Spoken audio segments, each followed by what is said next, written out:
Bueno, pues buenas tardes, bienvenidos todos. Yo soy José Ferreiros, para quien no me conozca, estoy aquí en representación del Foro de Análisis. Y bueno, daros la bienvenida a todos. De parte del Foro de Análisis, yo creo que seguramente no hace mucha falta. Bueno, sí, quizá es bueno que expliquemos un poco que esto es simplemente una asociación de ciudadanos que se han reunido por azares de la vida y que tienen intereses, digamos, culturales. Así que, bueno, el foro organiza muchas cosas, muchas actividades, a veces en facultades, muchas veces porque hay conexiones, pero otras veces en otros lugares, sobre todo tipo de temas culturales y demás. En fin, si alguien tiene interés, pues hay una página web que encontraréis fácilmente y podéis ver algunas de las actividades pasadas. Y hoy estamos aquí en la Facultad de Filosofía, que por cierto le damos las gracias desde el foro a la Facultad de Filosofía por una vez más permitirnos utilizar estos espacios y hacer aquí las actividades. Y bueno, pues me toca presentar a mi compañera de departamento, María de Paz, así que encantado de hacerlo.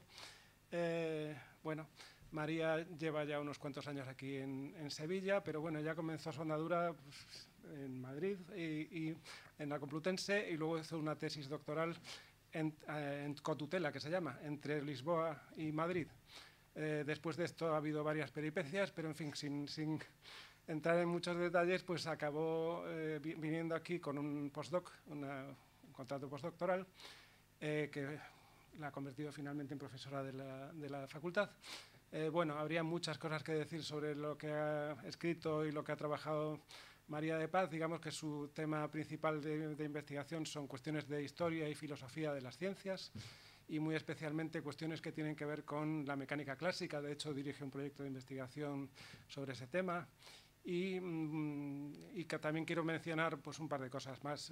Recientemente ha estado, de hecho el año pasado, el 2021, pasó el año casi entero en Alemania, en la Universidad de Bochum, con una beca de la Fundación von Humboldt, que son muy prestigiosas. Y bueno, ha publicado bastantes cosas, muy especialmente ha trabajado sobre Poincaré. Hay un libro importante que se publicó en Springer cuando todavía no había terminado la tesis, editado por ella con un especialista muy conocido, sobre Poincaré como filósofo de la ciencia. En fin, Poincaré es la misma época que la época de Albert Einstein, y de hecho hay conexiones que no sé si saldrán, me imagino que puede salir algo en algún momento. En cualquier caso, sin hacerlo más largo, lo interesante aquí es escuchar a María hablar, así que bueno, pues ya sabéis cuál es el tema, Albert Einstein y el premio Nobel, ¿vale? Y María, cuando quieras, encantados de escucharte. Bueno, pues se oye, ¿no? Sí.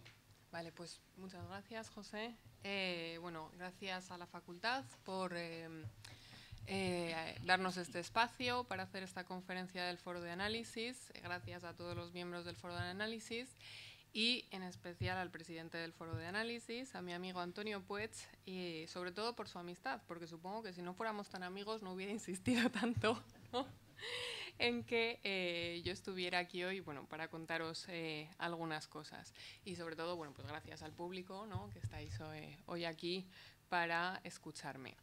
Y bueno, aunque las conferencias del Foro de Análisis no son series de conferencias y no tienen por qué tener conexión, a mí me gustaría empezar recordando un poco la última conferencia, la de Emilio González Ferrín, sobre todo para decir que yo voy a hablar de cosas mucho menos serias que de las que habló Emilio, casi, ¿vale? En comparación con lo de Emilio, yo casi voy a contar cotilleos, así que por lo menos espero que nos lo pasamos bien, ¿vale?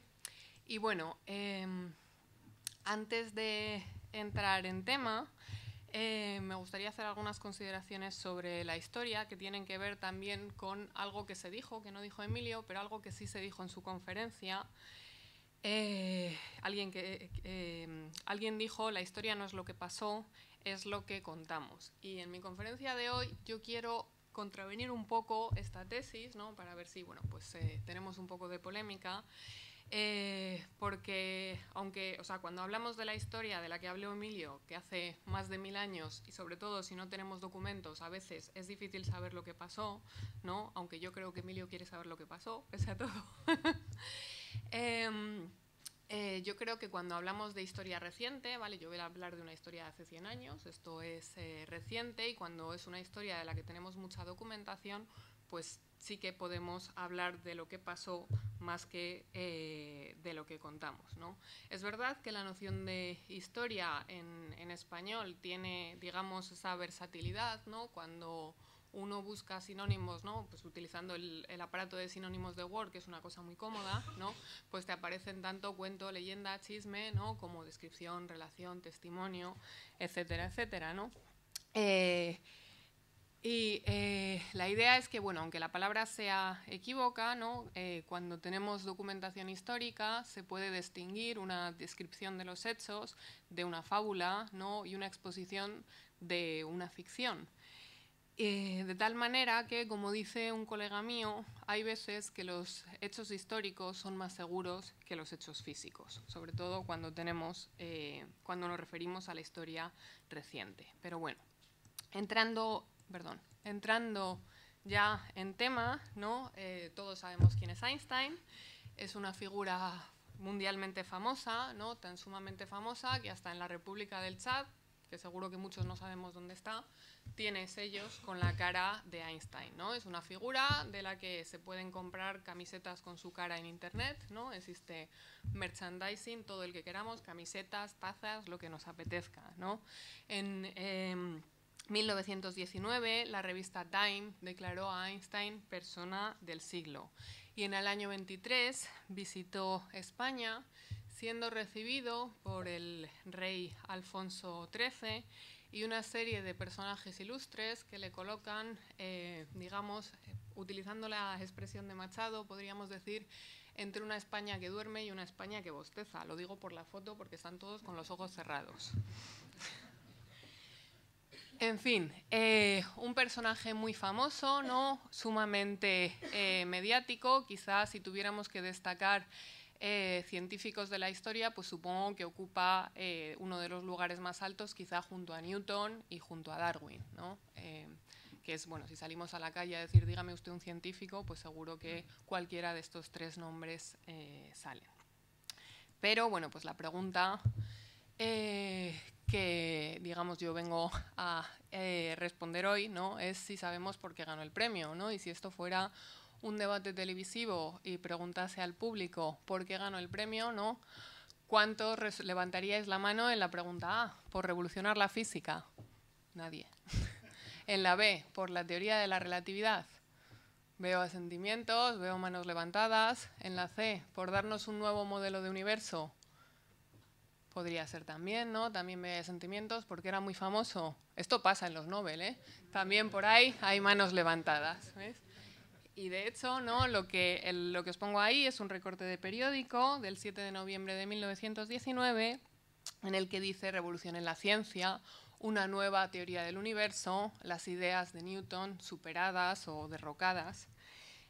Bueno, pues la respuesta a esta pregunta, al más puro estilo de Einstein, es ninguna de las anteriores. No voy a mantener el suspense hasta el final, ¿vale? El premio, fijaos, el premio de Einstein fue entregado el 10 de diciembre de 1922, estamos casi en la fecha, casi en los 10 años, pero corresponde al año anterior, ¿vale? A veces los premios Nobel se dejan en reserva cuando se considera que pues, no hay motivos para dar el premio un año, se deja en reserva o a veces incluso no se dan, ¿no? Y quedan desiertos. Y precisamente en 1921 se consideró que ninguna de las nominaciones al Premio Nobel de Física cumplía los criterios de acuerdo al testamento de Nobel, ¿no? Porque digamos que el premio se da de acuerdo a unos criterios que Alfred Nobel dejó en su testamento. Y ese premio fue concedido al año siguiente. Y el motivo del premio es precisamente por la explicación del efecto fotoeléctrico. Como pone ahí, ¿vale? Esto está tomado directamente de la comunicación del premio, es por sus aportaciones a la física teórica, en especial por su descubrimiento de la ley del efecto fotoeléctrico. Este es el motivo por el que le dieron el premio. Bueno, Einstein fue nominado bastantes veces, ¿no? Os pongo ahí 66 veces, desde el año 1910, en que aparecen las primeras nominaciones, hasta 1923. Y fijaos, aproximadamente la mitad se dan en los 2 años previos a que le concedieran el premio, entre el año 21 y el año 22. Y fue nominado por figuras de primera línea, como son Max Planck, Wilhelm Wien, Max von Laue, bueno, muchos de ellos premio Nobel, incluso Niels Bohr, que es el que recibió el premio correspondiente al año 1922. Y Einstein no acudió a la ceremonia de entrega del premio, ¿vale? No fue a Estocolmo porque se encontraba de viaje, digamos, de gira como buena estrella, ¿no? Se encontraba de gira por Japón, precisamente. Antes de salir de viaje, parece que él ya sabía que le iban a conceder el premio, digamos que ya pues, se lo habían chivado, ¿no? Ya le habían contado que le iban a dar el premio, pero a pesar de todo, él decidió irse a Japón, no volvió a Berlín hasta marzo de 1923 y en julio de ese mismo año fue a Suecia, a Gotemburgo, a dar una conferencia acerca de las ideas fundamentales y problemas de la relatividad, que es la conferencia de recepción del premio. Bueno, ¿por qué no fue Einstein a recoger el premio? Bueno, esta época en Alemania es la época de la República de Weimar, es una época bastante convulsa históricamente. ¿Vale? El 24 de junio de 1922, el ministro de Asuntos Exteriores, Walter Rathenau, que era judío, fue asesinado. Y desde esos meses Einstein empezó a recibir amenazas de muerte, se temía por su vida y con buen criterio decidió quitarse de en medio y por eso parece ser que a pesar del tema del premio Nobel, Einstein decidió que se iba a Japón. ¿Vale? A la ceremonia del 10 de diciembre, ¿no? Que es la ceremonia de entrega del premio, la persona que acudió fue el embajador alemán Rudolf Nadolny, digamos, para recibir simbólicamente el premio. Esto es Einstein en Japón, disfrutando de las costumbres locales. Y este es el embajador alemán, Rudolf Nadolny, que expresó en su discurso la alegría de mi pueblo, pues una vez más, uno de nosotros ha sido capaz de lograr algo para toda la humanidad. Y de hecho añadió, la esperanza de que Suiza, que durante muchos años proporcionó al científico un hogar y oportunidades de trabajo, participará también de esta alegría. El caso es que, como bien cuenta alguno de los biógrafos de Einstein, Suiza le había dado algo más a Einstein que trabajo y hogar. Lo que tenemos ahí es una copia de un pasaporte suizo, el pasaporte de Einstein con el que viajó a Japón. Entonces, ¿por qué el embajador alemán recoge el premio si Einstein es suizo? ¿Vale? Bueno, pues el embajador no recoge el premio, simplemente lo recibe, ¿vale? Porque había sido invitado para ello. La embajada suiza protestó, pero al final llegaron a un acuerdo y el premio, sin embargo, llegó a Alemania, llegó a Berlín vía embajada suiza y se estuvo discutiendo a ver quién le entrega a Einstein el premio. Como os he dicho, os voy a contar cotilleos. A ver quién le entregaba a Einstein el premio, el embajador suizo, el embajador alemán. Total, que al final se tomó la decisión que fuera el propio embajador sueco el que fuera a su casa a darle el premio y así nos quitábamos de conflictos diplomáticos. ¿Vale? Y con eso el primer asunto resuelto. Bueno. Esto es precisamente ese discurso y esa conferencia de recepción del premio en junio de 1923 ante la Asamblea Sueca de Naturalistas en la ciudad de Gotemburgo, a la que por supuesto también asistió el rey Gustavo V de Suecia, ¿no? Y quizá la pregunta que aquí cabe, ¿no? Y la pregunta que bueno, pues algunos historiadores se han hecho, es por qué Einstein hace un discurso sobre la teoría de la relatividad si el motivo por el que le han dado el premio es el efecto fotoeléctrico, ¿no? Bueno, pues para esto sí que voy a mantener un poco el suspense, pero como, bueno, pues vamos a darnos un poco de vida, ¿no? Y a contar un poco acerca de este personaje, ¿no? Ya que he venido, pues eso, a contaros anécdotas, pues, en fin. Bueno, Einstein nace en 1879 en la ciudad alemana de Ulm, el 14 de marzo, ¿vale? En 1896 finaliza la secundaria en Suiza y en esa época es cuando renuncia a la nacionalidad alemana porque no quiere hacer el servicio militar. Y entre el 96 y 1900 estudia en el Politécnico de Zúrich, en la célebre ETH, y aquí conoce a la que después será su primera mujer, Mileva Maric, que es la que tenéis en esta foto de aquí. Esta es Mileva, ¿vale? La otra señora es la madre de Einstein, Pauline Einstein. Mileva era también estudiante en esta escuela politécnica. En 1901 tiene la nacionalidad suiza, ¿no? Esta que causa, en teoría, esa controversia. En 1902 nace su hija Liesel y en ese mismo año consigue un puesto en la oficina de patentes de Zúrich, que es, digamos, como, bueno, pues su primer buen trabajo, por decirlo de alguna manera.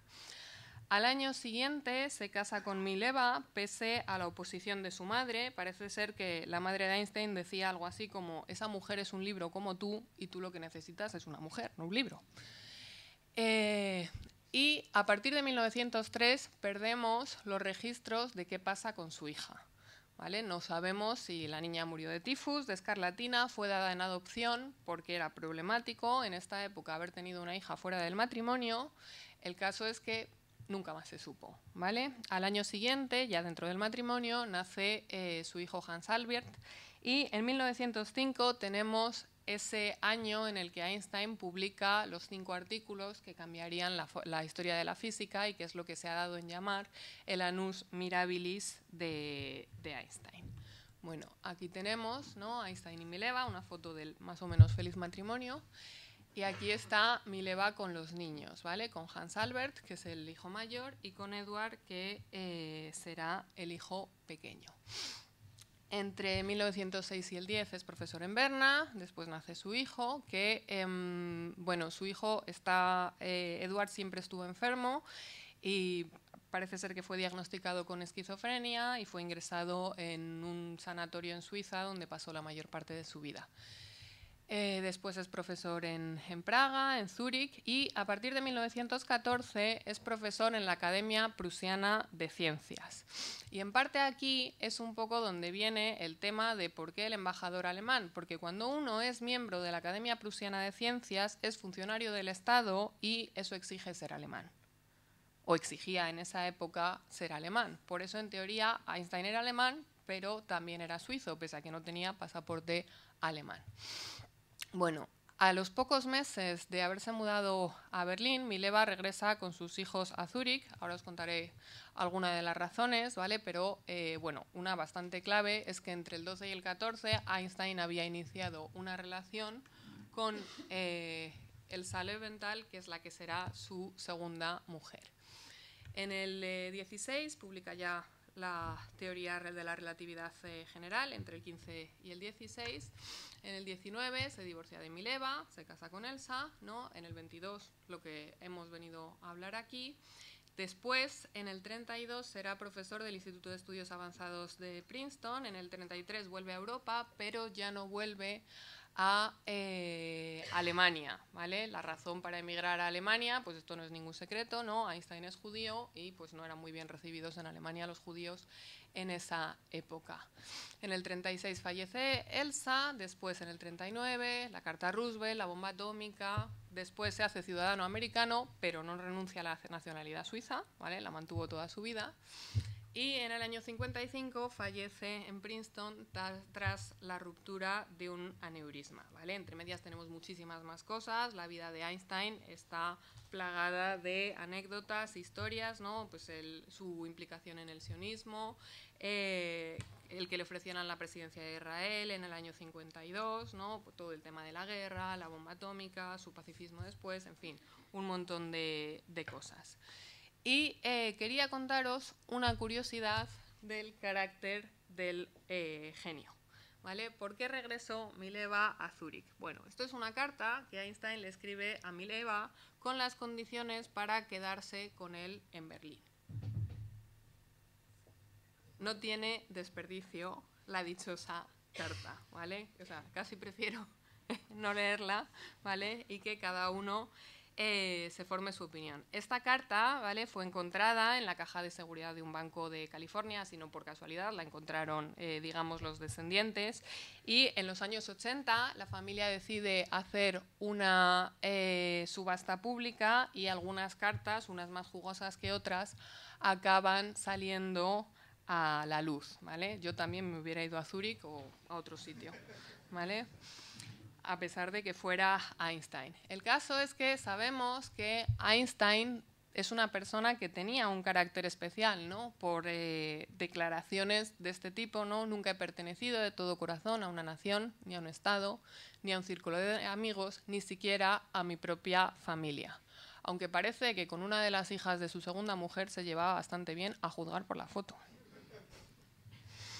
Bueno, dejemos su vida y volvamos al tema del premio.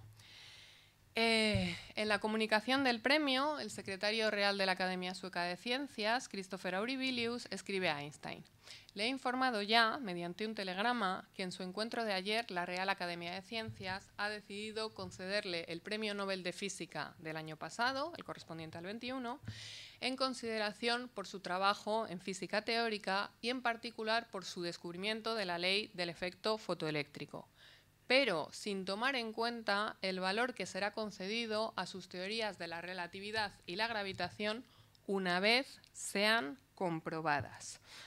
Entonces, está claro que el premio no es por la teoría de la relatividad, ¿vale?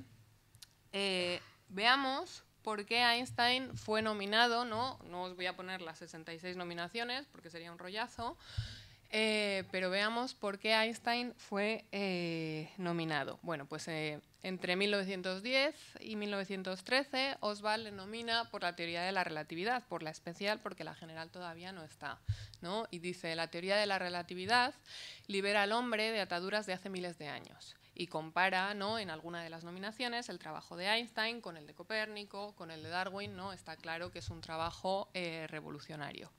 Entre el 16 y el 19, Ehrenhaft y Svante Arrhenius por el movimiento browniano, ¿no?, que es también uno de esos 5 artículos que se habían publicado en 1905, la explicación del movimiento browniano.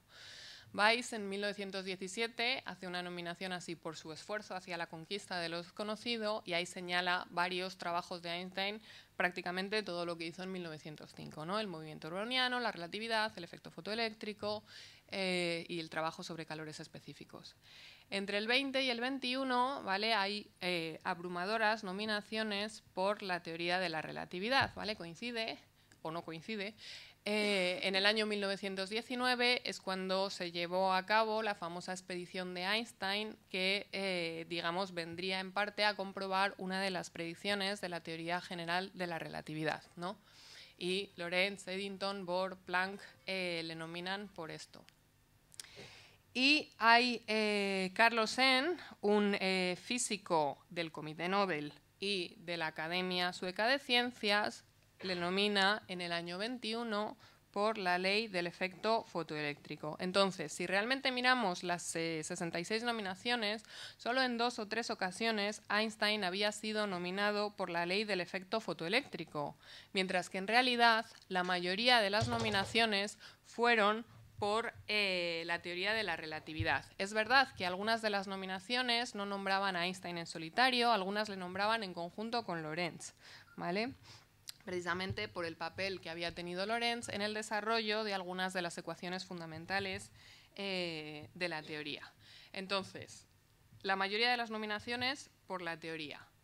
¿Por qué no le dieron el premio? Por la teoría de la relatividad. Bueno, si volvamos un momento atrás, ¿vale?, las palabras de Aurelius dejan bastante claro que no tomamos ahora en cuenta el valor de estas teorías una vez sean comprobadas, ¿no? O sea, este valor será concedido una vez sean comprobadas. El caso es que, pese a las numerosas nominaciones, año tras año, el comité considera que no hay evidencia suficiente a favor de la teoría de la relatividad. Es decir, es una teoría que en 1922, a ojos del comité, y de la Academia, que es la que concede el premio, no se encontraba suficientemente confirmada, ¿vale? El procedimiento del Nobel es entre octubre y enero se dan las nominaciones, después, conforme a las nominaciones, hay un comité reducido de físicos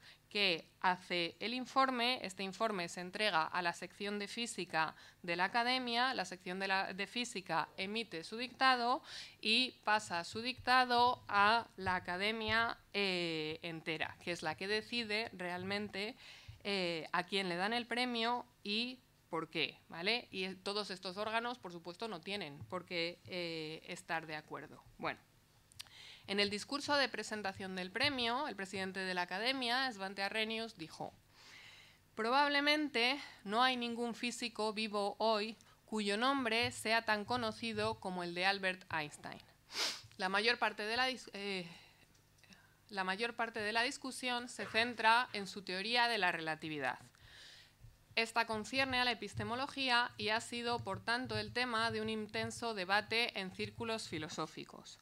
No será un secreto que el famoso filósofo Bergson en París ha desafiado esta teoría. Bergson es este personaje que tenemos aquí, ¿vale? Mientras que otros la han aclamado de todo corazón. La teoría en cuestión tiene también implicaciones astrofísicas que están siendo rigurosamente examinadas en el momento presente, ¿vale? El discurso nos deja claro que en esta época, Einstein es una figura mundialmente famosa, ¿no? Digamos, cuya fama, cuya trascendencia ha sobrepasado los límites estrictos de la comunidad científica. Esto no siempre pasa con los premios Nobel, ¿no? Hay unos que nos suenan, otros que no nos conocemos de nada, pero casi ninguno es tan famoso como Einstein y como Einstein lo era en esta época, ¿no? Bueno, hay historiadores de la ciencia que recientemente han afirmado que es el enfrentamiento con Bergson la razón por la que a Einstein no le dieron el premio Nobel por la teoría de la relatividad. En parte se basan en interpretaciones de este mismo discurso, ¿no? Como si cuando Arrhenius dice esta concierne a la epistemología, el esta no refiriera a la discusión y refiriera a la teoría de la relatividad, ¿no? O sea, lo que está diciendo es que esta discusión concierne a la epistemología. Pero bueno, digamos que estas cosas tan polémicas siempre a veces venden libros, ¿no? Veamos esas implicaciones astrofísicas, así muy brevemente, muy por encima. Hay físicos en la sala, así que si me equivoco, que me corrijan. Bueno, algunas de las cuestiones que, digamos, predice la teoría de la relatividad. Entre ellas se encuentra el avance anómalo del perihelio de Mercurio. Bueno, el perihelio, digamos que es el punto de una órbita que más cercano al Sol, ¿no? El perihelio de Mercurio es ese punto más cercano al Sol. ¿Y qué significa un avance anómalo? Bueno, pues que la órbita no va haciendo una órbita perfectamente cerrada, sino que va moviéndose hacia adelante, ¿vale? Y se mueve, si tomamos en cuenta los cálculos newtonianos, pues sería unos 48 segundos de arco por siglo. Esto había sido descubierto en 1859 por el director del Observatorio de París, Urbain Le Verrier. Y a lo largo del de la segunda mitad del XIX y en los primeros años del XX, se propusieron varias explicaciones a esto, algunas de las cuales estaban bien aceptadas en la comunidad. Por lo tanto, explicar un hecho que ya era bien conocido, aunque una nueva teoría lo explique, es un valor para la teoría, pero no es lo que le concede, digamos, ese valor revolucionario, ¿vale? Mucho más revolucionarios son precisamente las dos cuestiones siguientes, ¿no? La desviación de la luz por cuerpos muy masivos, que es precisamente, ahora hablaré un poco más de esto, lo que en parte se había comprobado con la expedición de Eddington de 1919 y el corrimiento al rojo de los fotones, ¿vale? Pero claro, estamos en 1922, esto se comprueba hacia el 38 y queda completamente claro en los años 60, ¿vale? Esto básicamente consiste en que los fotones, ¿no? lo que son las partículas de luz, pierden energía en movimiento y se vuelven rojos, ¿vale? Esto significa que aumenta su longitud de onda con la distancia. Entonces, la cuestión es si los objetos que tienen mucha masa, ¿no? O sea, los objetos muy masivos, perturban, desvían, curvan, ¿no? Como decimos popularmente, el espacio-tiempo, y por tanto se produce ese desvío de la luz, ¿no? La energía de los fotones debe cambiar, ¿no? Digamos que es un efecto gravitacional. Bueno, la cuestión de la expedición de 1919. Vale, esta primera fotografía que os pongo aquí es una detección, ¿no? Por parte del telescopio Hubble, precisamente de esa deflexión de la luz, ¿no? De cómo en presencia de mucha masa la trayectoria de la luz se ve alterada y se desvía, ¿no? De eso que sería el camino en línea recta. En 1919, Arthur Eddington, que es el personaje que está sentado junto a Einstein, organiza una expedición a Sobral, en Brasil, y a la isla de Príncipe, en el Golfo de Guinea, para, ante un eclipse, observar precisamente, tomar unas fotografías de la luz de una estrella y observar si hay estos efectos gravitacionales sobre la luz.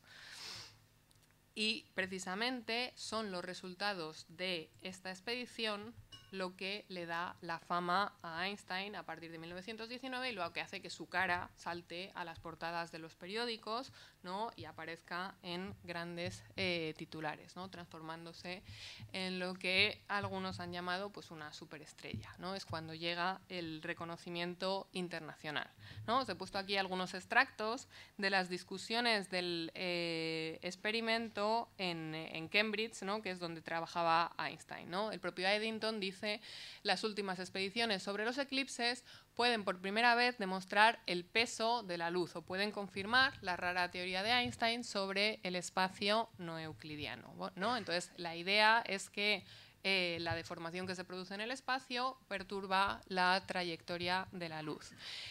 Freeman Dyson, que era el astrónomo real en aquella época, dice: tras un estudio cuidadoso de las placas, estoy preparado para decir que confirman la predicción de Einstein. La luz es desviada de acuerdo con la ley de gravitación de Einstein. J.J. Thomson, que era el que presidía la sesión, dice: este es el resultado más importante obtenido en teoría de la gravitación desde los días de Newton. Y cuando Lorentz recibe la noticia, cuenta que el resultado de la expedición del eclipse es una de las confirmaciones más brillantes alcanzadas por una teoría y es bastante probable que pavimente el camino al premio Nobel. O sea, lo que justifica las nominaciones de Lorentz y otros, ¿no? Esas nominaciones masivas por la teoría de la relatividad entre los años 20 y 21. ¿no? Entonces, bueno, pues Einstein claramente era un físico reputado en la comunidad científica, ¿no? Y ese anuncio de la expedición le convirtió en una figura mediática a nivel mundial. Pero, a pesar de los resultados del eclipse, a pesar de que la comunidad en Cambridge estuviera convencida, a pesar de que Lorentz, por supuesto, estuviera también convencido, no toda la comunidad científica estaba convencida de ese resultado, ¿vale? Y hay numerosas figuras que en esta época, entre el 19, el 22, el 23, expresaron dudas sobre los resultados. Entre ellos se encuentra Philippe Lenard, que es un físico declaradamente antirrelativista y que hace unas declaraciones terroríficas sobre Einstein, ¿no? Es un judío ávido de publicidad cuyo planteamiento es ajeno al verdadero espíritu de la física alemana, como si esto fuera algo que existiese, ¿no? El espíritu de la física de algún país, en fin.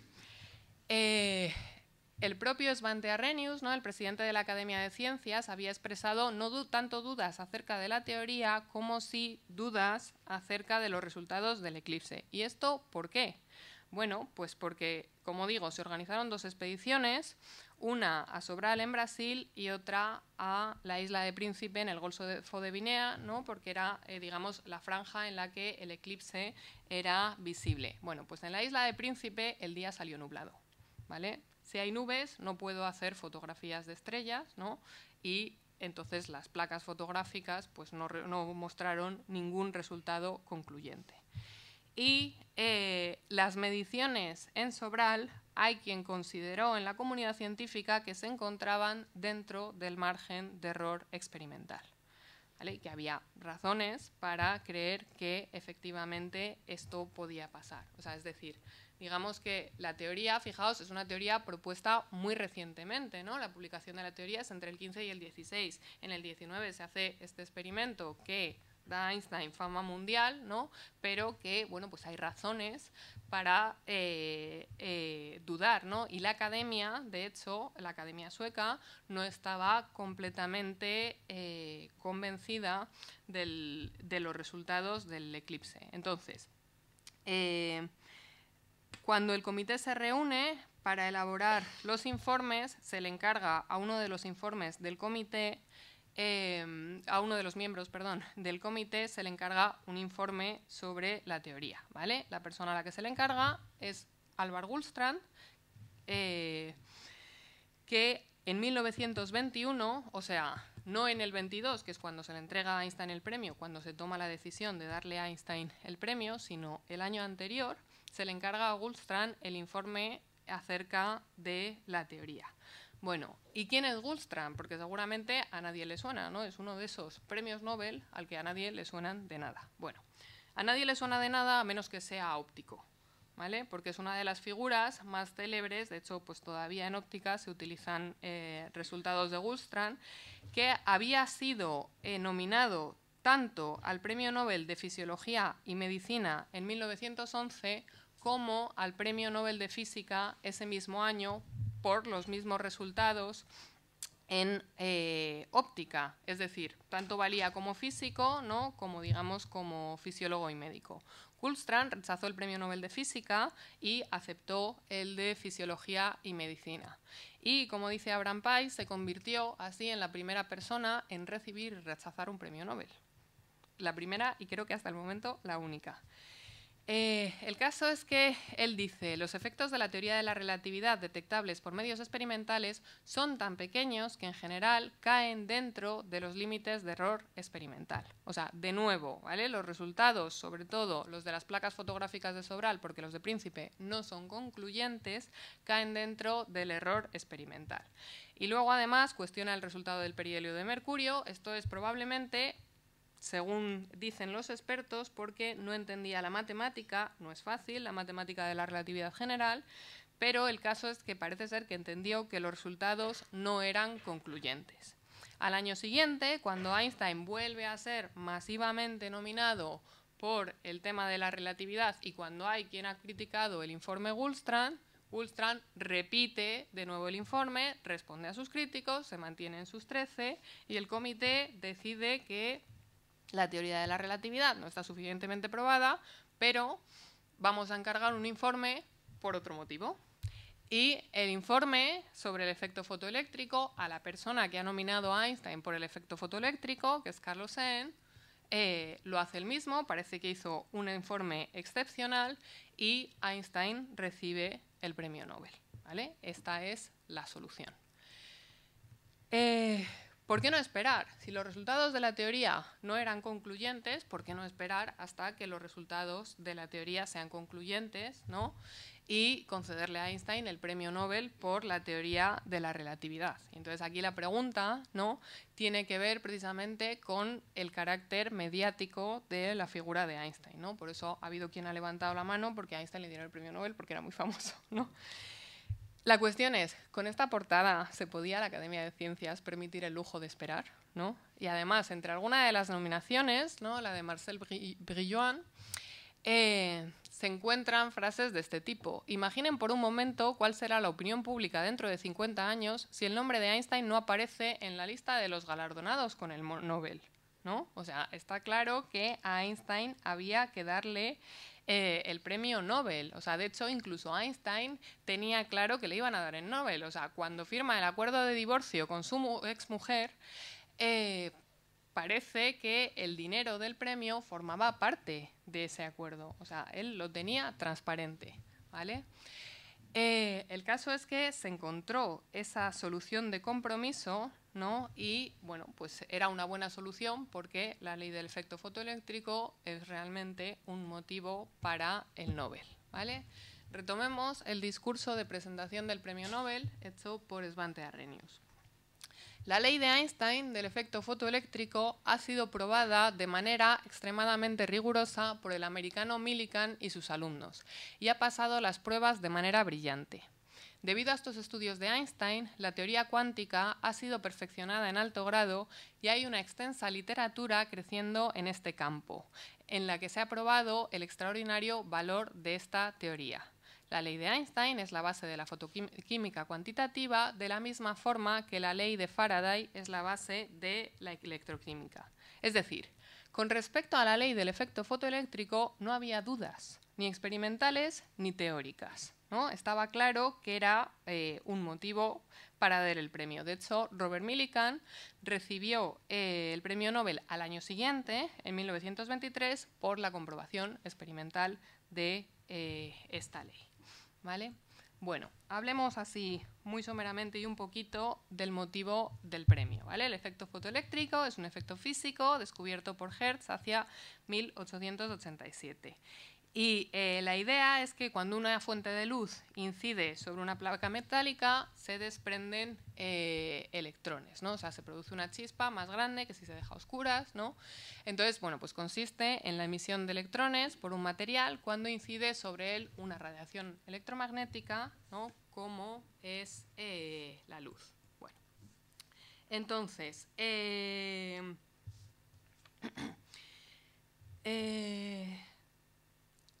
respecto al efecto fotoeléctrico, la cuestión es que cuando un fotón, ¿no? Un cuanto de luz, incide sobre la placa, choca contra un electrón, ¿no? Le transfiere una energía y esto hace que el electrón se desprenda de la placa. La cuestión es que Einstein encontró la ley teórica según la cual se producía, ¿no? Esta transferencia de energía. Y la idea es que no depende tanto de que se envíen muchos fotones, ¿no? Sino de la intensidad que tenga la luz. Y la idea revolucionaria detrás del efecto fotoeléctrico es que introduce la idea de que la luz viaja en cantidades discretas, ¿no? En cuantos de luz, en fotones, pero que tiene frecuencia, como las ondas. Es decir, introduce esa dualidad onda-corpúsculo para la luz que es tan propia de la mecánica cuántica. Bueno, y por contar un par de ironías con respecto al motivo del premio, este es el único artículo de los 5 artículos del Annus Mirabilis que Einstein consideró como verdaderamente revolucionario, ¿vale? Como que revoluciona la física. Y otras ironías del premio es que las ideas de Einstein se basaban en los resultados de Philippe Lenard, ese que había dicho que era un judío ávido de fama, ¿no?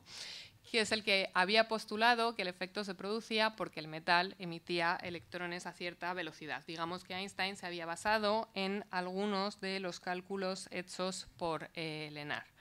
Y en el 23, como he dicho, Millikan recibe el premio por la comprobación experimental después de haberse pasado 10 años intentando mostrar que era falsa. Entonces, le dieron el premio en 1922 por algo que había escrito en 1905. ¿Tardó mucho entonces el premio o qué? Bueno, pues al principio hubo algunos problemas en los cálculos y en los primeros años, digamos, la teoría cuántica está lejos de ser aceptada, ¿no? Pensemos que la ley del cuanto de acción de Planck, ¿no? La primera ley que habla de que la energía está en cantidades discretas, ¿no? Es de 1900, o sea, era una cuestión muy reciente la teoría cuántica.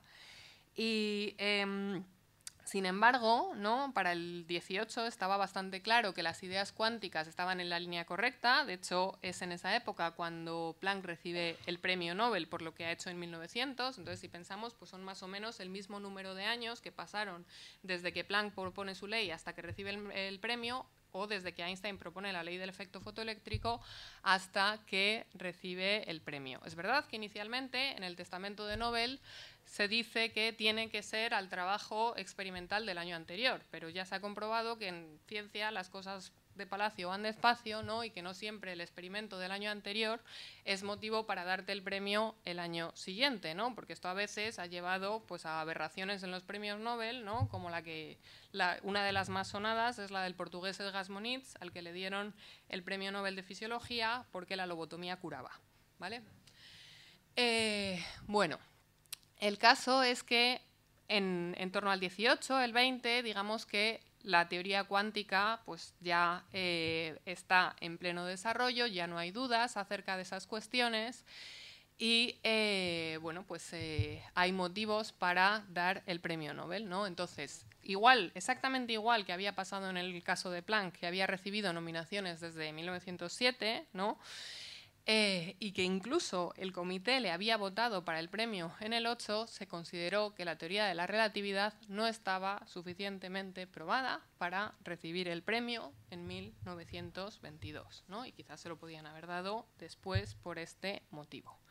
Y volvamos a otra de las preguntas, ¿no? O sea, ¿por qué entonces habló de relatividad en la conferencia de recepción? Bueno, pues de nuevo, historiadores recientes de la ciencia han dicho en su discurso de aceptación, Einstein se mantuvo en sus 13, como haciéndonos pensar que Einstein era un cabezota y que estaba convencido de que él merecía el premio por la teoría de la relatividad, que era esto por lo que se lo tenían que haber dado, ¿no? Y con un poco de ironía yo me pregunto, ¿en serio?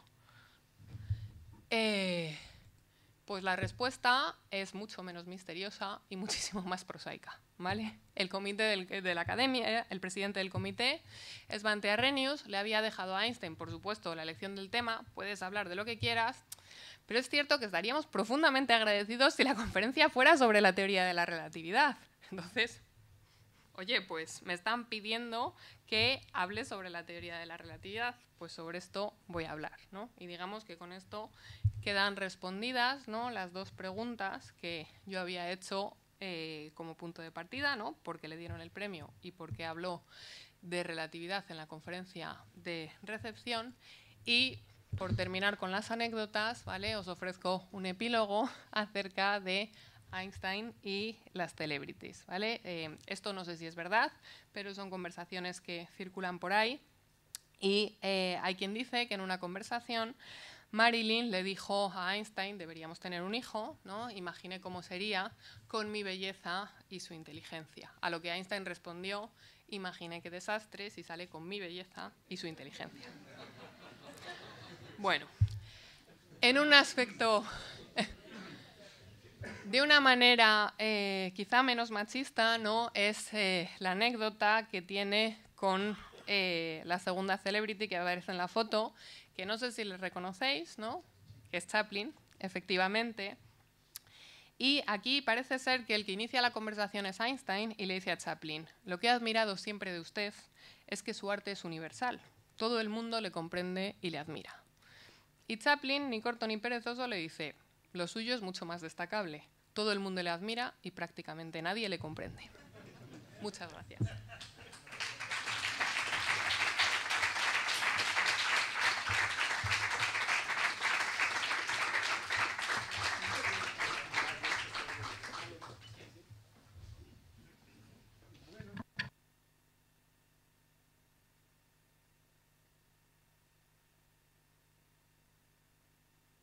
Preguntas. No sé si, por cierto, debería pedir a la gente que vaya a hacer una pregunta que se acerque para que quede grabado. Porque estamos grabando la sesión. Sí, quizás sí podéis. Como os parezca. Igual alguien no quiere. Bueno, si alguien no quiere, pues nada. Preguntas que tengáis. Ha sido muchas.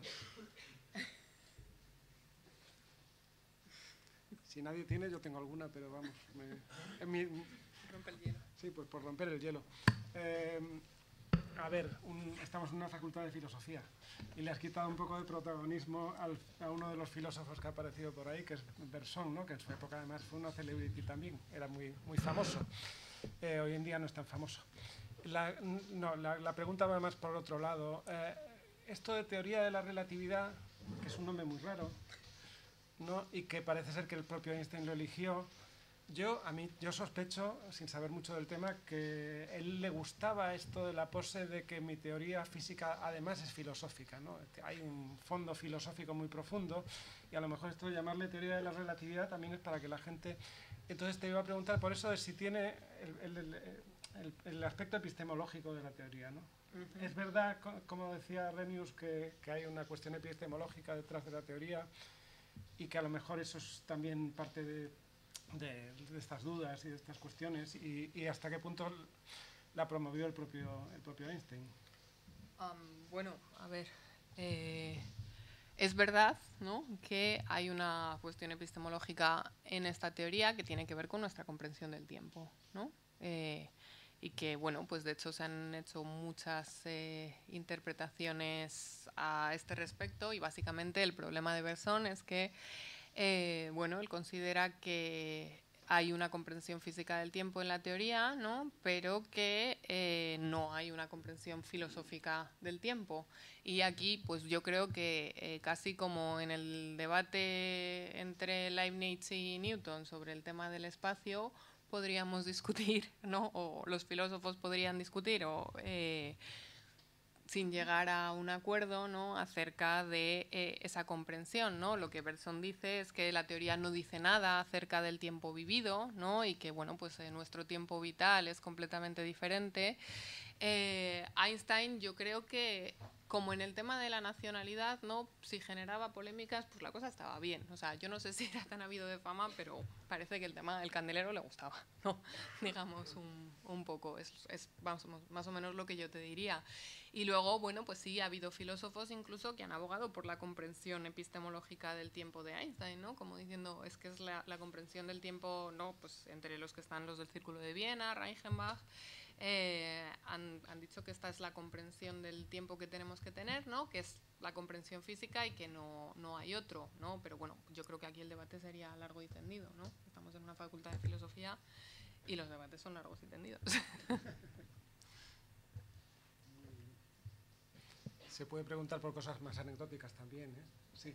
¿Te quieres acercar a...? No, porque me repites la pregunta si quieres para que se vea, Bueno. si no tengo que levantar a 5, es simplemente por meter a Poincaré, el libro famoso de Galison de los relojes de Einstein y mapas de Poincaré.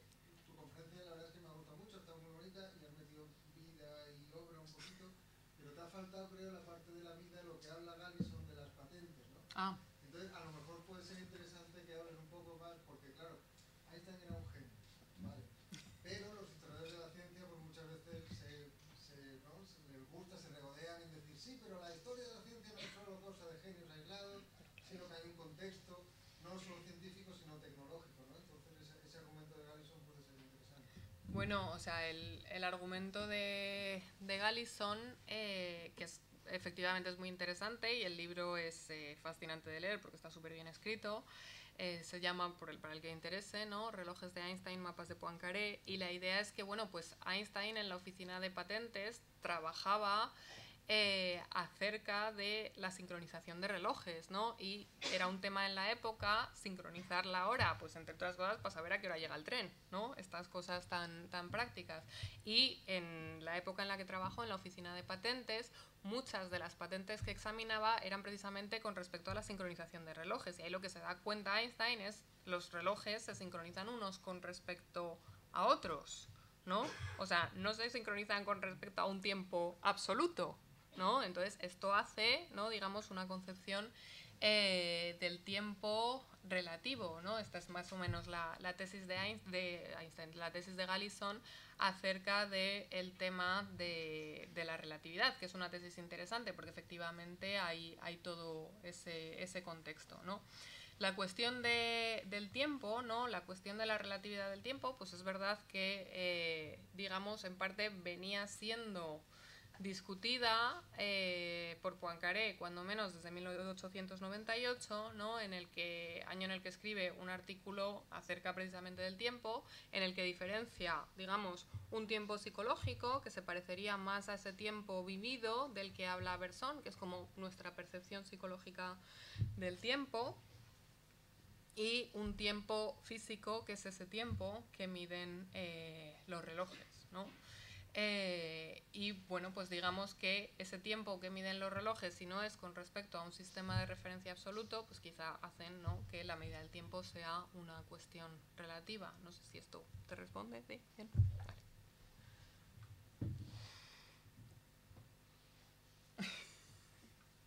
No hay ninguna pregunta sobre el Marilyn.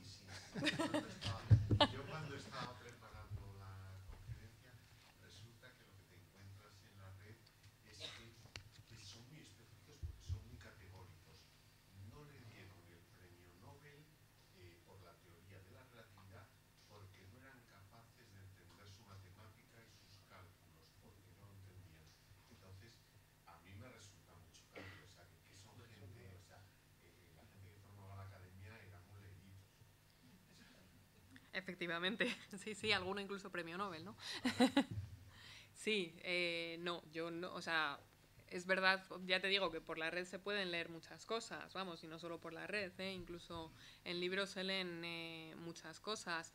A ver, es verdad que a lo mejor no todo el mundo, ¿no?, ni siquiera todos los físicos, aunque fueran físicos punteros y no lo eran específicamente en el campo de Einstein, ¿no? Y ya te digo, yo por lo que he leído de varios biógrafos de Einstein, ¿no?, todos mencionan el informe Goldstrand, ¿no?, como responsable en parte de lo de la relatividad, y muchos coinciden en que precisamente Goldstrand, ¿no?, que sí, que era un físico o un fisiólogo de prestigio, no manejaba esa matemática, ¿no?, pero que sí que entendía los resultados experimentales. O sea, esto parece que en el caso de Goldstrand sí que es verdad, que nadie en la academia, o sea, yo me figuro que Osen seguramente sí que manejaba la matemática. Pero si la academia no estaba decidida, ya te digo que mi impresión, y no solo la mía, ¿no?, sino la de los biógrafos de Einstein, es que no se consideró que hubiera evidencia suficiente. O sea, que esta es la razón, que no había evidencia empírica suficiente en el año 22. Que el resultado del eclipse no era suficientemente concluyente.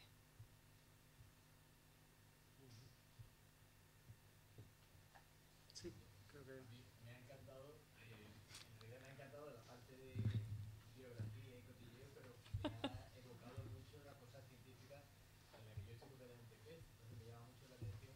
Hay un libro de un tal Paul Johnson llamado Tiempos Modernos, que él dice, a mí me gusta mucho definiendo como tanto moderno para no caer en el pecado de la posmodernidad, pero él dice que hay un momento al principio del siglo XX en que Einstein con la relatividad, una serie de escritores, por ejemplo, Proust con la relatividad con respecto a los cánones literarios, Picasso con el realismo en la pintura, que hay un momento en que aparecen como setas en la civilización sin tener una tradición. Y pone el ejemplo de que cuando hablamos de Darwin, él te dice, bueno, sí, Darwin, pero ¿y Lamarck? Hay un previo, hay un tal.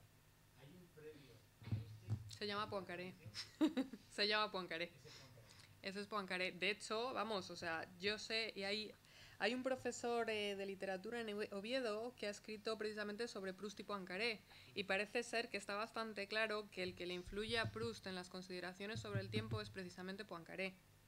Y que además, bueno, pues también es un autor que influye mucho en estos artistas, no sé si específicamente en Picasso, ¿vale? O sea, a Poincaré hoy, digamos, en la calle no se le conoce, por supuesto los matemáticos y los físicos le conocen, en la calle no se le conoce, pero en esta época las obras de Poincaré se leen en los cafés, o sea, todo el mundo está leyendo, no las obras de matemáticas, ¿no?, pero lo que él consideraba que eran obras de divulgación, que en realidad son obras profundamente filosóficas, son leídas por toda persona medianamente culta.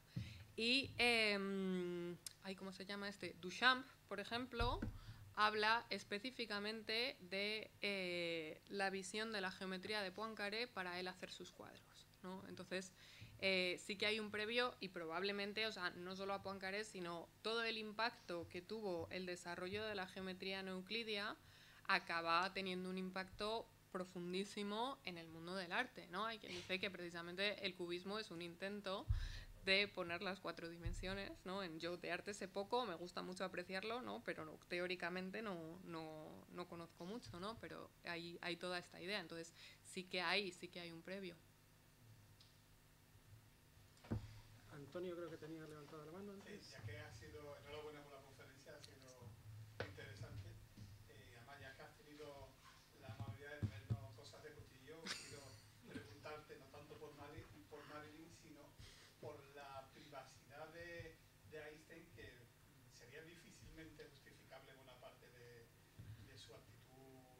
privada, ¿no? Lo que acabas de señalar ahí sobre la mujer es terrible, ¿verdad? En una época en la que se está revisando muchas veces a autores famosos por cuestiones privadas, se está cancelando a gente. Einstein sería cancelado hoy día por su actitud privada. ¿Pero qué vas a hacer? ¿Quitarle el premio Nobel a un muerto? No, sabes que hoy día, Sí. eso está a la orden de la calle. Es como Woody Allen. No sé.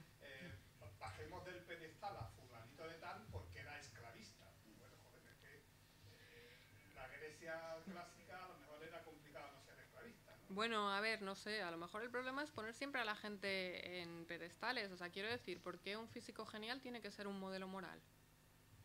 Es que son cosas completamente distintas, ¿no? No sé, o sea, como ha dicho Lino, Einstein era un físico genial, por supuesto que trabajó en un contexto determinado, ¿no? Trabajó con gente, el desarrollo matemático sin Grossman a lo mejor no sería el que fue, ¿no? Etcétera, etcétera. Hay muchas cuestiones, ¿no? Incluso cuestiones controvertidas acerca de la relatividad, que hay gente que piensa que hubo varios contribuyentes a la teoría, ¿no? En varios sentidos, y que pues quizá también es una razón para no darle solo el premio Nobel por eso. Si Einstein sería cancelado, pues yo qué sé, probablemente, ¿no? Estamos en un momento en el que el cancelar, o sea, yo qué sé, criticamos mucho la censura de la Inquisición, pero vamos por el mismo camino, ¿no? En muchos aspectos vamos por el mismo camino. Entonces, yo creo que más que cancelar, ¿no? Es más constructivo generar un debate crítico y plantear, o sea, ¿por qué Einstein, que es un físico, tiene que ser un modelo de moralidad? ¿No? O sea, ¿por qué tenemos que tomar a una persona que hace una teoría científica como dechado de virtudes morales? Pues es que yo no veo que haya una razón directa, ¿no? O sea, porque alguien sea muy inteligente no quiere decir que su conducta pueda ser moralmente reprobable, suponiendo que nos lo parezca, ¿no? A mí personalmente sí, pero morales hay para todos los gustos. ¿Había alguna pregunta más? Sí. Sí, no sé si lo que te voy a plantear es correcto o no, si no me corrigen. O sea, desde el punto de vista filosófico, la teoría de la relatividad, a nivel nociológico, ¿no? Desde el conocimiento, se supone que lo máximamente válido es lo objetivo, ¿no? O sea, lo subjetivo, en cierto sentido, podría identificarse con lo relativo. Y en ese sentido, o sea, me estaba acordando, por ejemplo, Emilio preguntaba por los antecedentes un poco de la teoría de Einstein. Me estaba acordando de Ortega y Gasset del perspectivismo, ¿no? Ah. O sea, cómo la subjetividad de alguna manera, ¿no? La perspectiva subjetiva de alguna manera pierde valor a la hora del conocimiento. O sea, porque no es máximamente objetiva. A ver, es una pregunta difícil. A ver, lo relativo con lo subjetivo, pero no en el contexto de definición de la teoría de la relatividad, ¿no? Porque, o sea, realmente, volviendo a la primera pregunta que me has hecho tú, ¿no? El nombre, aunque lo eligiera el propio Einstein, ¿no? En algún momento parece que ya no estaba tan satisfecho con esto del nombre de teoría de la relatividad, ¿no? Parece que genera mucha confusión porque da lugar a pensar de, bueno, pues entonces es que todo es relativo, ¿no? Einstein defiende que todo es relativo, ¿no? Pues yo qué sé, las leyes son relativas, todo es relativo, y a nivel popular parece que, como lo dijo Einstein, ¿no? Pues todo es relativo, ¿no? Lo único que la teoría defiende, ¿no? La relatividad del tiempo y la relatividad del espacio, ¿no? Pero lo que no defiende es la relatividad de las leyes de la física, ¿no? Las leyes de la física no son relativas y hay una serie de constantes en la teoría, entre ellas, ¿no? La velocidad de la luz. Bueno, esto por un lado. Entonces, desde el punto de vista del credo epistemológico del propio Einstein, ¿no? Que esto, digamos, él tiene variaciones en algunos aspectos, pero yo creo que nunca varió su idea de que la realidad física, por lo menos de manera aproximativa, era algo que podíamos conocer, ¿no? Y que había que conocer sin ambigüedad. Esto, bueno, pues ese conocimiento, digamos, sería un conocimiento objetivo, pero esto no entra, yo creo que en la perspectiva física yo no creo que tenga por qué entrar en colisión, tendría que pensarlo a lo mejor más tiempo, en colisión con posiciones como el perspectivismo, o sea, porque además supongo que depende un poco a qué campo lo apliques, ¿no? Esto es un poco... Hablando, por ejemplo, de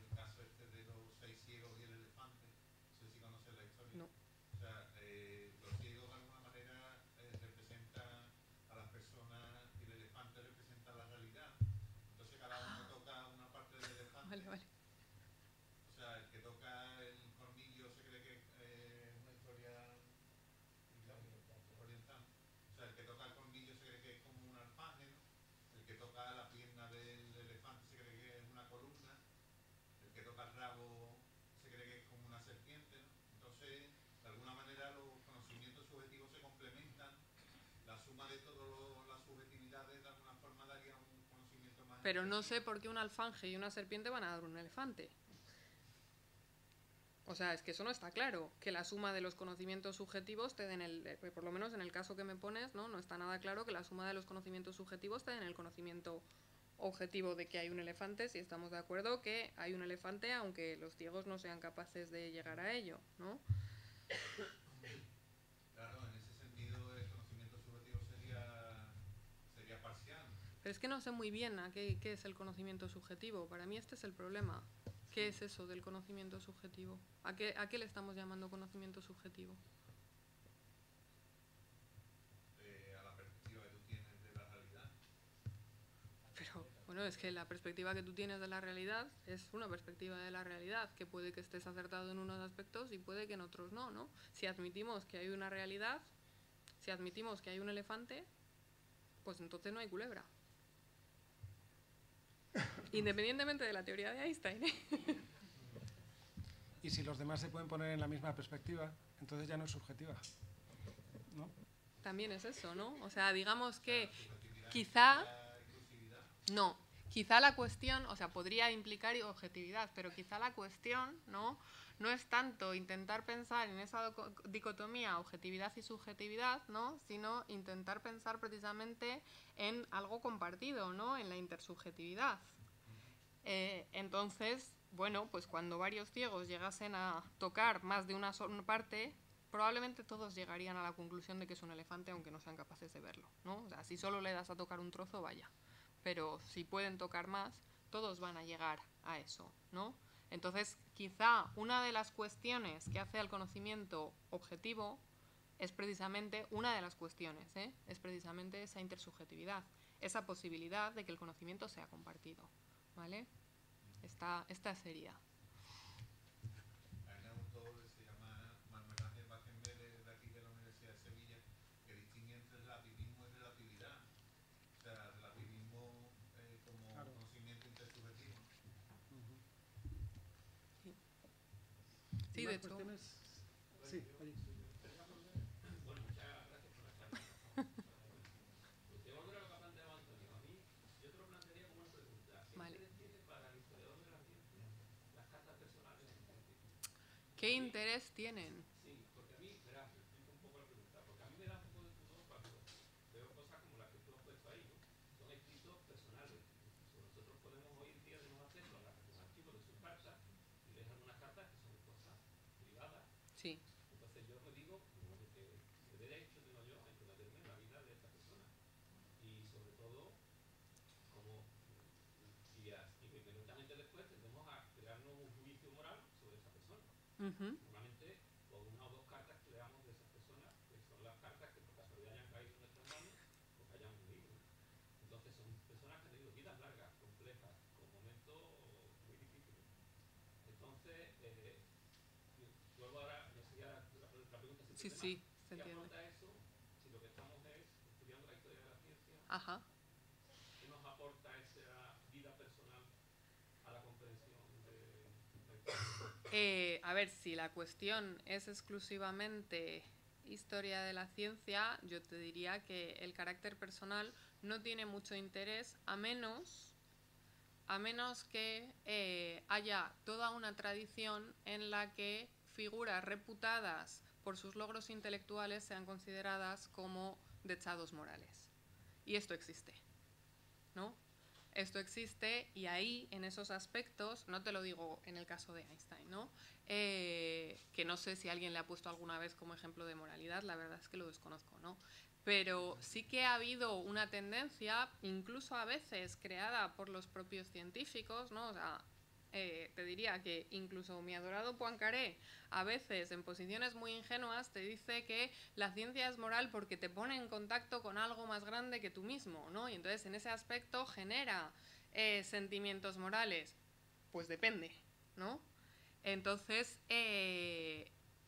hay muchas cosas, o sea, yo también he dicho que, vamos a ver, esta no es la historia de la ciencia que yo hago, ¿no? Cuando yo hago historia de la ciencia no hablo de cotilleos, ¿no? Es más, por una cuestión de divulgación, esto lo digo por defenderme, ¿no? Obviamente. sí te diría que simplemente es en esos casos, ¿no? En los que a veces hay esa confusión social o incluso por parte de algún historiador de poner, ¿no?, a figuras que por méritos intelectuales tengan que ser modelos morales, pues digamos que nos ayuda un poco a conocer mejor al personaje. Y a veces... o sea, para mí no tiene mucho interés y de hecho nunca me he dedicado mucho a leer cartas personales. Esta en particular me llamó la atención porque, pues bueno, uno empiezas a leer cosas de un autor y a veces es inevitable, ¿no?, que te lleguen estas cosas personales. Pero a veces, bueno, te puede ayudar como para humanizarlos, ¿no?, bajarlos de ese pedestal, no tanto para hacer crítica pública, ni escarnio, ni nada por el estilo, sino simplemente para pensar lo que tú has dicho, que son humanos, que son personas que tienen vidas largas, ¿no?, y vidas complejas, en momentos complejos, y te ayuda un poco, digamos, a ponerte en esa cercanía humana, es lo que yo más o menos diría. Sí, a un comentario que tiene que ver con lo que acabáis de discutir, si me permites, y luego te doy un comentario. También es interesante pensar en esta época. No quiero entrar en la pregunta, sino en algo una reflexión. Es una época, los años 20, los años 30, que desde el punto de vista moral, precisamente, se cuestionaron muchas cosas de la moral tradicional. Era bastante normal, por ejemplo, entre los profesores de universidad alemanes, más o menos progresistas de los años 20, pues romper las reglas tradicionales del matrimonio y apostar por otras cosas. Esto, si leéis por ahí, pues encontraréis muchas cosas, por no hablar de lo que vendrá luego con Simone de Beauvoir, por ejemplo, y Sartre y otras gentes, ¿no? Entonces, también en parte, cuando reaccionamos frente a estas cosas, las sacamos de contexto, ¿no? ¿Qué sabe uno sobre cómo era la relación entre Mileva y su marido? Y hasta qué punto nuestra primera reacción no es precisamente que nos viene la moral tradicional y un poco las cosas que... En fin, también es interesante el efecto boomerang, si quieres, ¿no? De decir, pues... Pero un tema un poco en ese sentido, ¿no? Nosotros tenemos tendencia a juzgar estas cosas por nuestra visión de nuestra moral de hoy. Sí, no, y a veces y no hay por qué, efectivamente, ¿no? O sea, sería solo, pues bueno, entenderlas en contexto, claro. ¿Había una pregunta antes allí? Sí. Es muy mediático, pero ¿trabajaba solo o trabajaba en equipo? ¿Y empezaba todo el trabajo hasta el final o recogía y compilaba o cómo...? Bueno, a ver, solos casi no trabaja ningún científico hace mucho tiempo, ¿no? Completamente solos, ¿no? Y bueno, además, pues ahí entran en juego muchas cosas, ¿no? Lo que ha mencionado Lino acerca de la oficina de patentes y el contexto, donde por supuesto también tendría compañeros. Y ahí era una cosa en la que no quería entrar, la voy a dejar caer y ya está, ¿no? Pero parece ser que hay toda una controversia, ¿vale?, acerca de la cual no me pronuncio porque no sé suficiente, lo dejo ahí y ya está.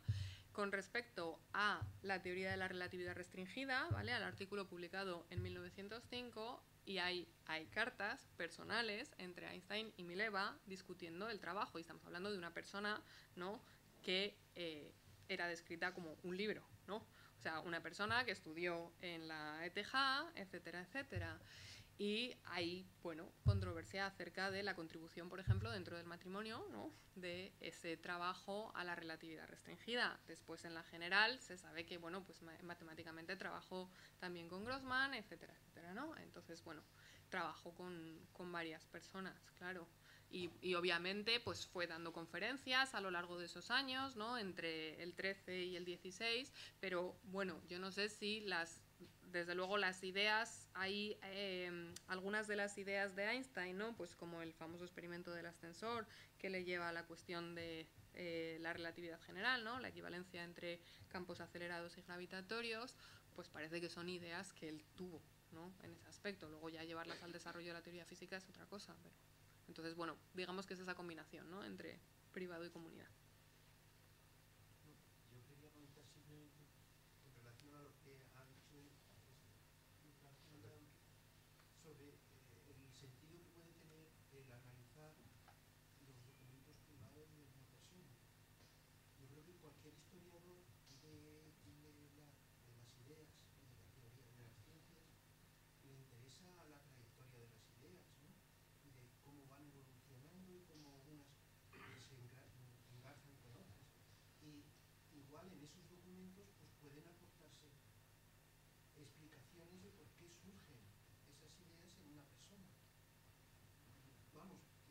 fuese historiador de la ciencia me leería todas las cartas de Einstein. Claro, bueno, de hecho, o sea, hay muchas cosas de las que sabemos que leyó, ¿no? Sabemos, por ejemplo, que había leído a Poincaré y que con sus amigos había discutido precisamente sobre Poincaré porque tenemos acceso a esa correspondencia privada, ¿no? O sea, cuáles son las lecturas de Einstein en los años previos a la formulación de la relatividad restringida en 1905, lo sabemos porque tenemos la correspondencia con Michele Besso, ¿no? Que es correspondencia privada. Entonces, en ese aspecto hay cosas que sí que son de interés, ¿no? Bueno, otra cosa es...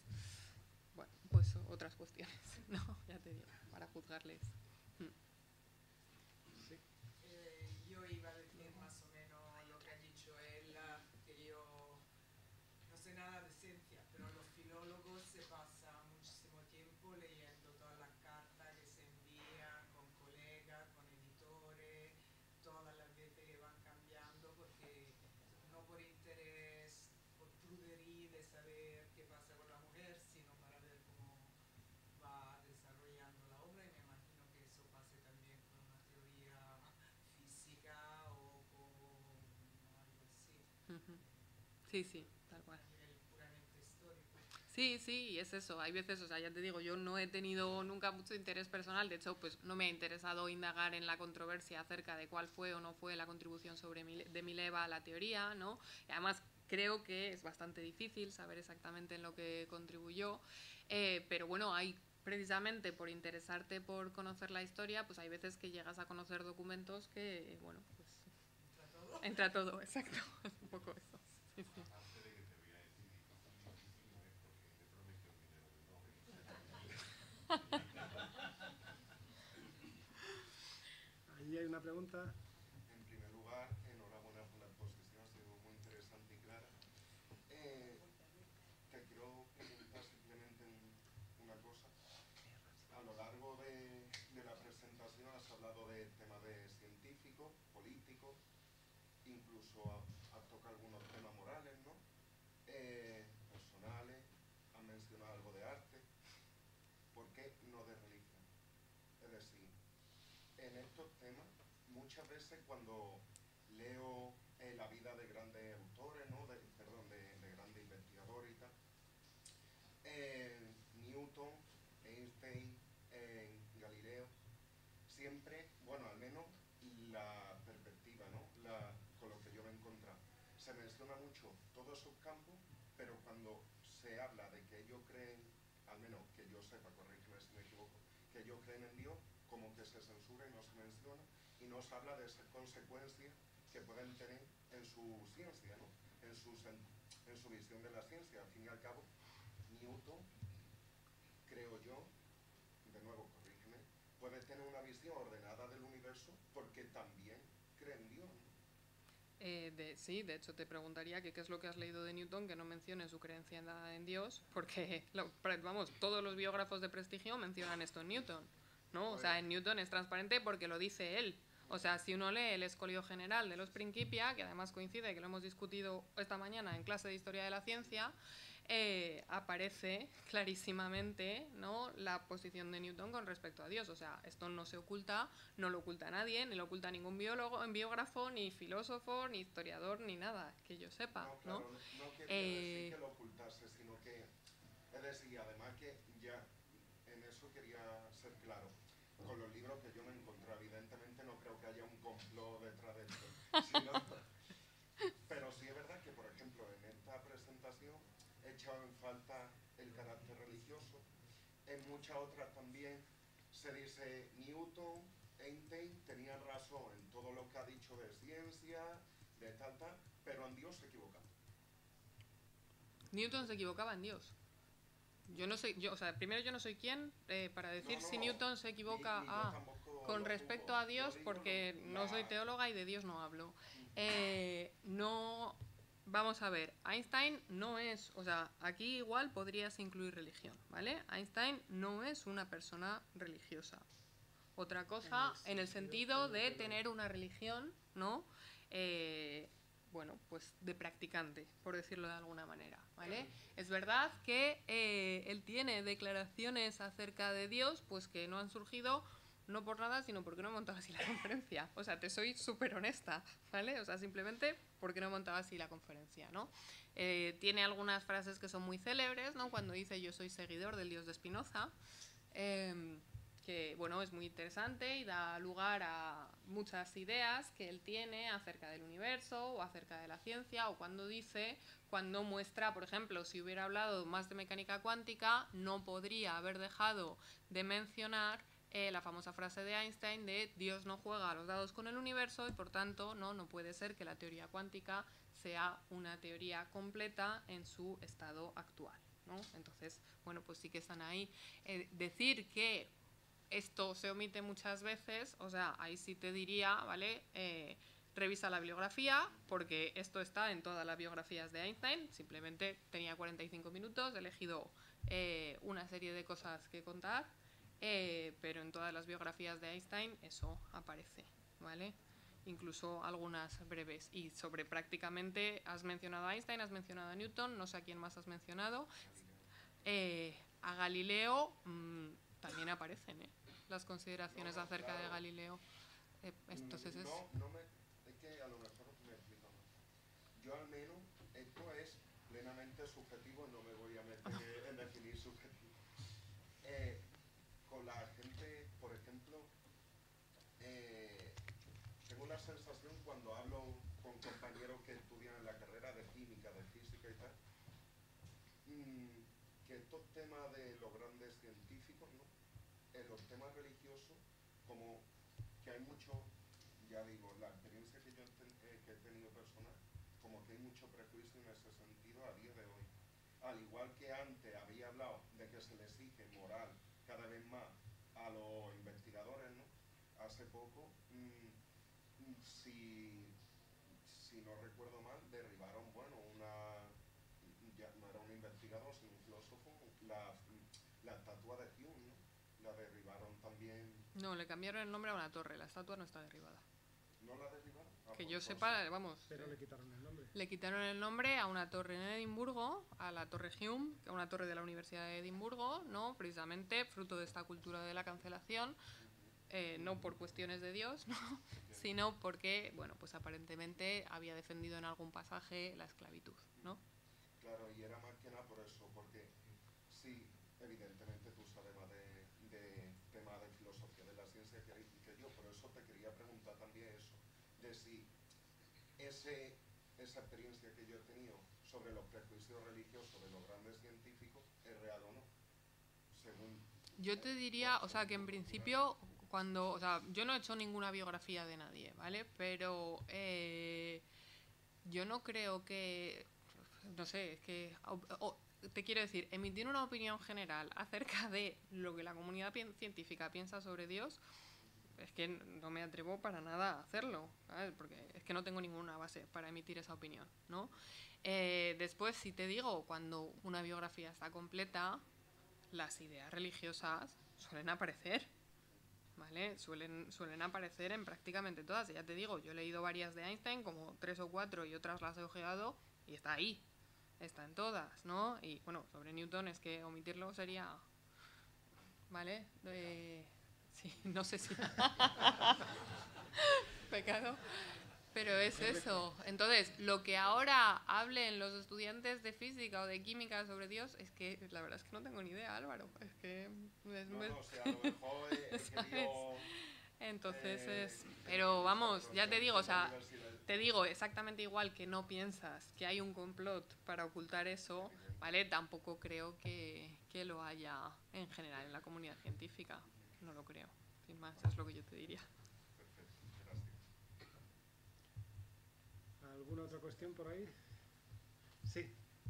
Cuando uno trata con militares y gente que trabaja sobre balística, plantean que Newton sigue en vigor para ese tipo de ámbitos y Einstein para otros más espaciales, por así decirlo. Su teoría de la relatividad sería una teoría de la contextualidad. Él es consciente de que dependiendo del sitio funciona la física de una manera o de otra. No. Dicho de otra manera, ¿él cancela abiertamente a Newton o él lo complementa? ¿Él cancela? Él dice Odio la cancelación. ¿Newton vale solo para un ámbito concreto? Que Newton vale para un ámbito restringido. Pero no es que su física no valga para ese ámbito, sino que en ese ámbito es más fácil usar a Newton. ¿Sabes? Que para qué vas a usar en balística la teoría de la relatividad cuando con la de Newton tienes bastante. Que tiene una matemática más sencilla, es más sencilla de manejar, ¿no? Y que eso complicaría mucho los cálculos, ¿no? De hecho, hay quien dice, yo esto no lo sé y que te lo digan los ingenieros o los físicos, que incluso para poner a un cohete en órbita se sigue utilizando Newton. Entonces, sí, es, en ese aspecto lo que pasa es que la teoría de Newton, ¿no? Tiene un dominio limitado, ¿no? No vale ni para lo muy muy pequeño, ¿no? Que es donde funciona la cuántica y tampoco funciona la relatividad, ni tampoco para lo muy grande o para velocidades muy rápidas, ¿no? Para las cosas que pasan en velocidades cercanas a la de la luz funciona la teoría de Einstein.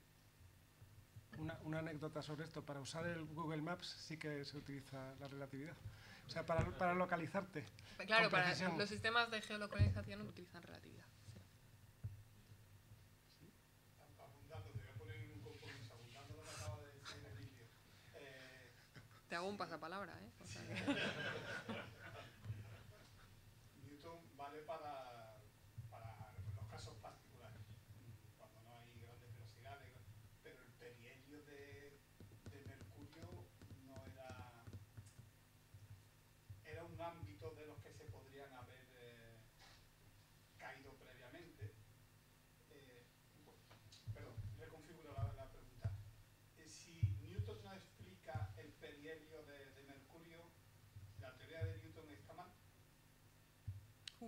eso es una cuestión filosófica, casi. La teoría de Newton está mal, para el perihelio de Mercurio está mal. Te diría yo, ¿vale? O sea, simplemente es para un ámbito más restringido de fenómeno. A ver, yo no, te digo, yo sé de esto lo que sé, ¿vale? Y el Mercurio es el planeta que se mueve más rápido, por supuesto no se mueve ni de cerca a la velocidad de la luz, ¿no?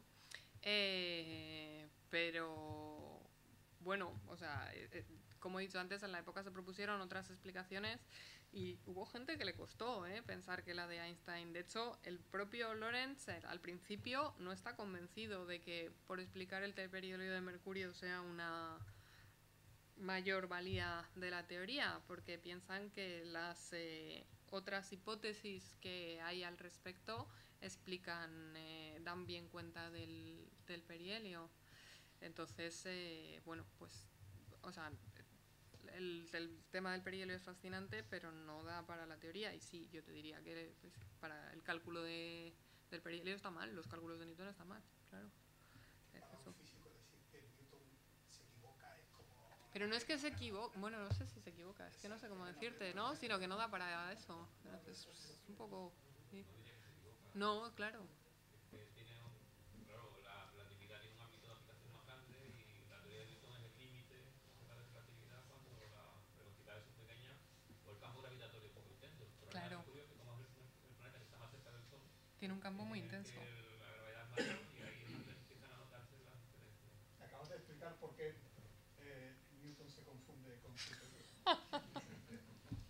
De todas formas, Solamente es solamente el perihelio, o sea, hay una restricción del perihelio sin el efecto relativista. O sea, debido a las perturbaciones de los otros planetas, hay varios efectos que explican parte de esa velocidad. Pero falta un trozo y esa diferencia que es apreciable es la que explica la relatividad general. Y es en Mercurio porque es el planeta que está más cerca del Sol, el que está sometido a un campo gravitatorio más fuerte. Claro, y que tiene una masa, él tiene una masa más pequeña, entonces, claro. Solamente me gustaría añadir que tanto Newton como Einstein hicieron un gran aporte para el posterior estudio del efecto de la luz sobre la retina, por ejemplo. Yo soy óptico y entonces pues se estudia con profusión el efecto de las ondas de luz sobre la retina, ¿no? Y la traducción, la transformación que sufre la retina.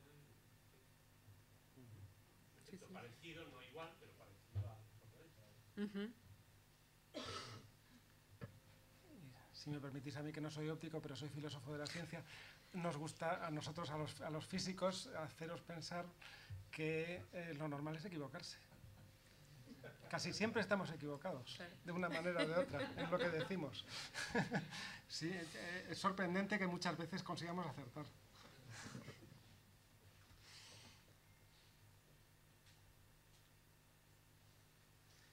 Bueno, pues si no hay más cuestiones, pues nada, yo creo que lo hemos pasado muy bien. Te damos las gracias por una charla muy interesante.